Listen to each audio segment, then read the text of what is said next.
Hello friends, வணக்கம். Welcome back to Happy Home Makers kitchen. எல்லாரும் நல்லா இருக்கீங்களா? இன்றைக்கி 10 நிமிஷத்தில் ஈஸியாக செய்யக்கூடிய ஒரு ரவா பர்ஃபி எப்படி செய்கிறதுன்னு பார்ப்போம் வாங்க. இந்த பர்ஃபி செய்யறதுக்கு தேவையான பொருட்கள் 1 கப் அளவுக்கு ரவா. நான் இங்கே ஆர்கானிக் சூஜி ரவான்னு கிடைக்கிது. இப்போ நான் அதை எடுத்திருக்கேன். இந்த மாதிரி வெள்ளையாக இல்லாமல் கோதுமையை உடைச்சி சின்னதாக பண்ண மாதிரி இருக்கும் இது.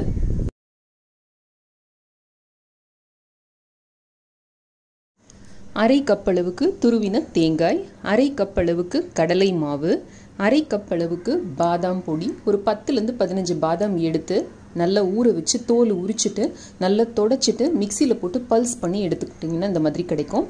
அப்புறம் அரை கப் அளவுக்கு பால் பவுடர், 2 கப் அளவுக்கு சர்க்கரை. நான் சர்க்கரைக்கு பதில் இன்றைக்கி பனங்கல்கண்டு எடுத்து அதோட 2 ஏலக்காய் சேர்த்து மிக்சியில் போட்டு பொடி பண்ணி இந்த மாதிரி பொடிச்சு ரெடியாக எடுத்து வச்சுருக்கேன். நீங்கள் வேணும்னா சர்க்கரை கூட சேர்த்துக்கலாம். 1 கப் அளவுக்கு நெய், இது நீங்கள் 3/4 கப் அளவுக்கு விட்டால் கூட போதும், கூட விட்டிங்கன்னா நல்லாயிருக்கும். 1/4 கப் அளவுக்கு பால், அப்புறமா அலங்கரிக்கிறதுக்கு தேவையான பாதாம், முந்திரி, திராட்சை உங்களுக்கு எது வேணாலும் நீங்கள் எடுத்துக்கலாம். ஒரே ஒரு கல் உப்பு, அந்த ஸ்வீட்டை நல்லா தூக்கி கொடுக்கறதுக்காக. எந்த பிளேட்டில் எடுத்து கொட்ட போகிறோமோ அதில் கொஞ்சம் நெய் தடவி ரெடியாக வச்சுக்கிட்டு நம்ம பர்ஃபி கலர ஆரம்பிக்கலாம். முதல்ல வானலியை சூடு பண்ணி நல்லா ஒரு 2-3 டேபிள் ஸ்பூன் அளவுக்கு நெய் விட்டுக்கலாம். நெய் நல்லா சூடானதும் இந்த ரவாவை போட்டு நல்லா பொன்னிறமாக இதை வறுத்து எடுத்துக்கலாம். நீங்கள் எந்த கப்பில் வேணாலும் அளந்துக்கோங்க. ரவா பாதி வறுப்பட்டு இருக்கிறப்பவே அதில் இந்த கடலை மாவையும் சேர்த்துருங்க. இதோட பச்சை வாசனையும் போகிற அளவுக்கு வதக்கி எடுத்துக்கலாம். இதில் நான் கலருக்காக ஒரு சிட்டிகை அளவுக்கு மஞ்சள் தூள் சேர்க்குறேன். இந்த ஸ்மெல் ஒன்றும் வராது நம்ம ஸ்வீட்டில்.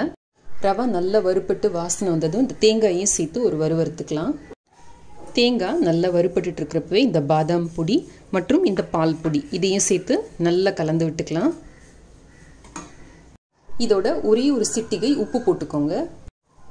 இப்போ நம்ம எடுத்து வச்சிருக்கிற பாலை சேர்த்துக்கலாம். நல்லா கட்டி இல்லாதபடிக்கு கலந்து விட்டுக்கோங்க.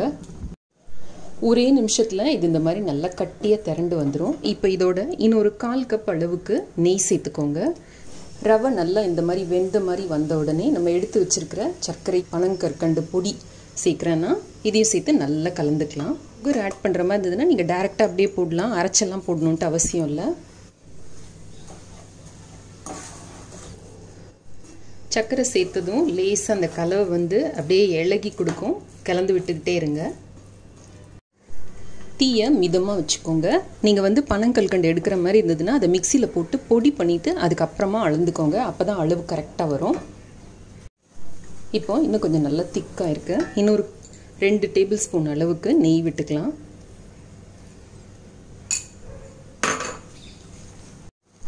கலவை இந்த மாதிரி பூத்து வர்றதுன்னு சொல்லுவாங்க. வெள்ளையாக இந்த மாதிரி வரும். ஸோ இதுதான் நம்மளோட பதம். நம்ம ஊற்றுன அந்த நெய்யும் வெளியில் வர ஆரம்பிக்கும். ஒரு மாதிரி ஸ்மூத்தாக ஒரே ஒரு லம்பாக இந்த இது இப்படி சுற்ற ஆரம்பிக்கும். நமக்கும் கிளறதுக்கு கொஞ்சம் கஷ்டமாக இருக்கும். ஸோ இதுதான் பதம். இந்த மாதிரி நல்லா திரண்டு வர்றப்ப எடுத்து நம்ம பிளேட்டில் கொட்டிடலாம். இப்படி சுற்றினோம்னா இப்படி ஒரு நான்ஸ்டிக் மாஸாக நம்மளோடது நம்ம கரண்டியோடு சேர்ந்துட்டு சுற்றும். ஒரு நெய் தடவின ஸ்பூனால் நல்லா இப்படி ஸ்மூத்தாக்கி பரப்பி விட்டுடுங்க. இது மேலே இப்போ பாதாம், பிஸ்தா, முந்திரி நம்ம எது எடுத்து வச்சுருக்கோமோ அதை போட்டு லைட்டாக இப்படி அமுத்தி விட்டுட்டோம் அப்படின்னா நல்லா ஒட்டிக்கும். கொஞ்சம் சூடு ஆறினோடனே நமக்கு வேண்டிய மாதிரி ஸ்லைஸ் போட்டுக்கலாம். இப்போ நம்மளோட ரவா பர்ஃபி தயார்.